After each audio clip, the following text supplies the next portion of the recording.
안녕하십니까 동민 여러분, 동장입니다. 1952년 9월 사상 창간호 내용을 소개시켜 드리고 있습니다. 이번 영상에서는 창간호에 실려 있었던 현대미술의 형성과 동향이라는 글을 소개해 드리도록 하겠습니다. 이 논문의 작성자는 김병기라는 분인데 화가입니다.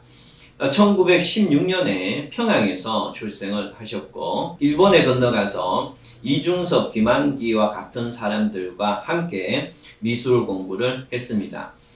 해방이 닥쳤을 때는 평양에 있었는데요. 그래서 평양에서 해방 후에 조선문화예술총동맹이라는 단체에서 서기장을 맡고 있다가 1947년에 남쪽으로 내려오게 되어서 대한민국에 정착을 하게 됩니다. 남쪽으로 내려온 다음에는 서울대학교 미대 교수의 직위를 역임을 하는 중에 이 글을 썼고요.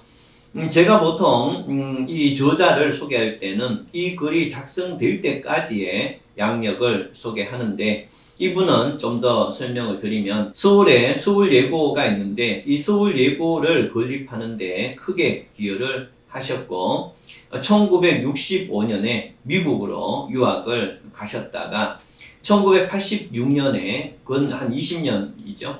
20년 후에 이제 완전히 귀국을 하게 됩니다. 그런데 이분이 돌아가신 때가 언젠가 하면은 3년 전입니다. 그러니까 2022년에 106세의 나이로 돌아가셨는데 돌아가시기 직전까지 미술 활동을 계속했기 때문에 사회에 화제가 되기도 했습니다. 이 글이 작성될 때는 이분의 나이가 30대 중반쯤 됐던 걸로 보이는데 지금부터 논문의 내용을 설명드립니다.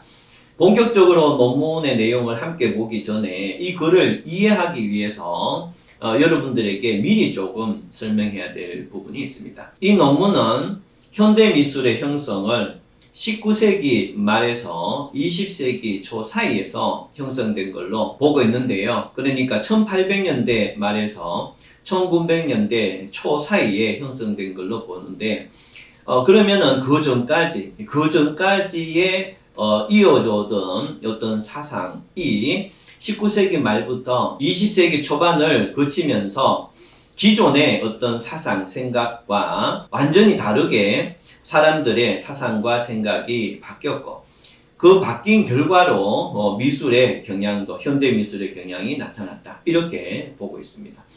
그러면은 그 전까지의 인간의 사고는 어땠고 19세기 말부터 어떤 식으로 사상, 인간의 사고가 바뀌었느냐 그거 잠깐 설명드리는데요.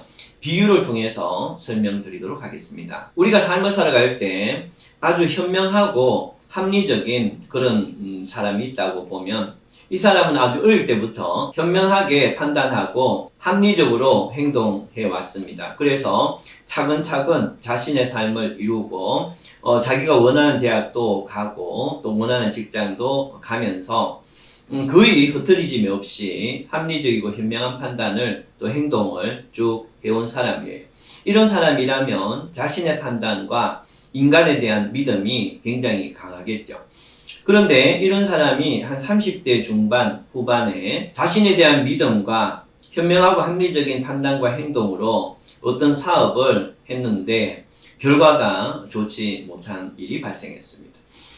만약에 이런 사람이 이런 어떤 사건을 만나게 되면 기존에 자기가 하나하나 이루어 오면서 가졌던 자기 자신에 대한 믿음, 또 합리적이고 현명한 어떤 행동에 대한 믿음을 갖고 있다가 그러한 믿음과 합리성에 의해서 진행된 일이 완전히 자기 예상과 다르게 나왔기 때문에 이럴 경우에는 스스로에 대한 어떤 믿지 못한 불신감 이런 것들이 들게 되죠.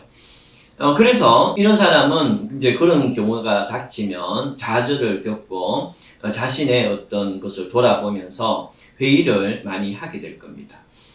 우리 인류도 그렇게 발전되어 오고 또 그런 사건을 만났다 이렇게 봅니다.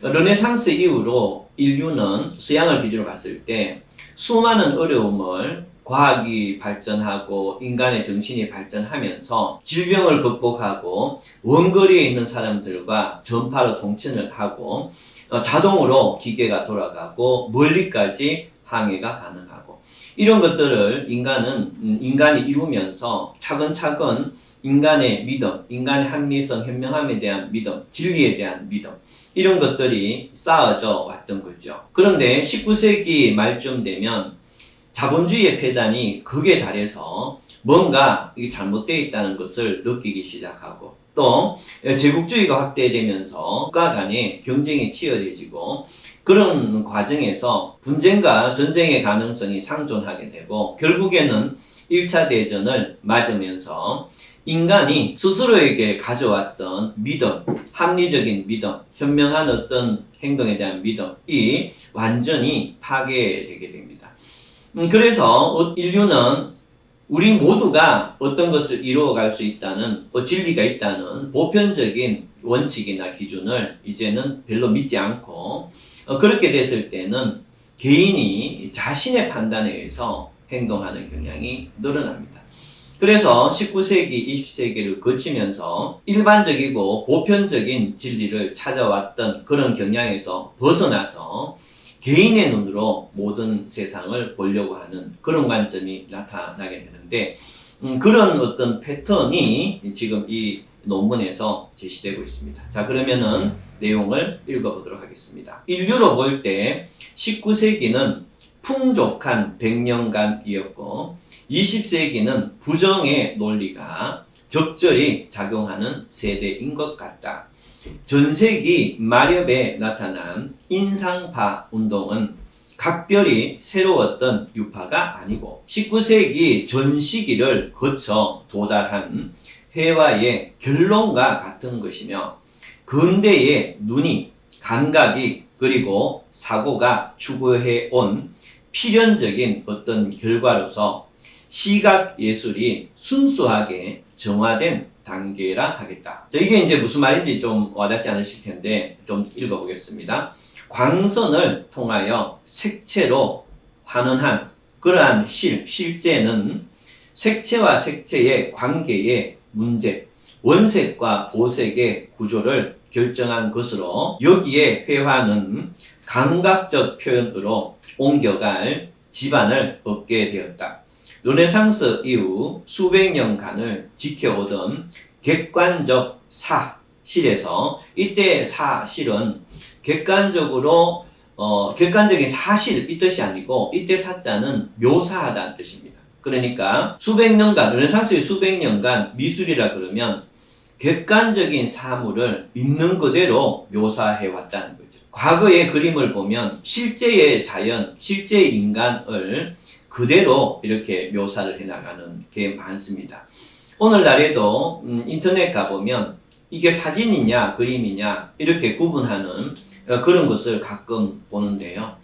그러니까 이 19세기 말여 그 전까지는 이 자연의 객관적인 어떤 형태를 그대로 묘사하는 게 주였다 이런 뜻인데 그런데 19세기 말부터 넘어오면서 이것이 주관적인 것으로 묘사로 전환되었다 이렇게 됩니다. 그러니까 아까도 말씀드렸듯이 19세기를 포함한 그 이전까지는 보편적인 어떤 객관적인 진리가 있다고 보고 우리는 그걸 찾고 그걸 위해서 합리적으로 행동하고 그러한 분위기였기 때문에 사물도 사물에 있는 그대로의 모습을 미술에서 표현하려고 했는데 이제는 그런 일반적이고 합리적 보편적인 그에 대한 믿음이 깨졌기 때문에 모든 사물을 한 개인 자신의 입장에서 보려고 하는 그런 것이 미술에서 나타났다 이렇게 됩니다. 이러한 계기를 직접적으로 가져온 사람은 에익스의 거장 폴 세잔느인데 점차로 근대의 숙명은 자아의 주장과 개성의 존중으로 거리기 시작했다. 그러니까 근대의 보편적 일반적인 그런 분위기가 이제는 개성을 존중하고 자아를 중심으로 진행되게 됐다. 이런 뜻이고 결국 자아는 갈래갈래로 분열하고야 만다. 나는 너와 다르고 너는 그와 다르고 그 결과로 10사람의 회화가 모이면 열의 유파가 나타나는 시대 유파의 무정부 상태가 연출이 된다. 이렇게 되어 있습니다. 그래서 현대 미술로 넘어오면서 나타난 학파를 소개하고 있는데요. 불란서의 포비점, 이걸 우리나라 말로는 야수파라고 하는 것 같아요. 그 다음에 큐비점, 이거 입체파고, 독일의 익스프레셔니즘, 익스프레션이라는 뜻이라서 표현주의 같습니다. 이탈리아의 퓨추리즘, 미래파죠.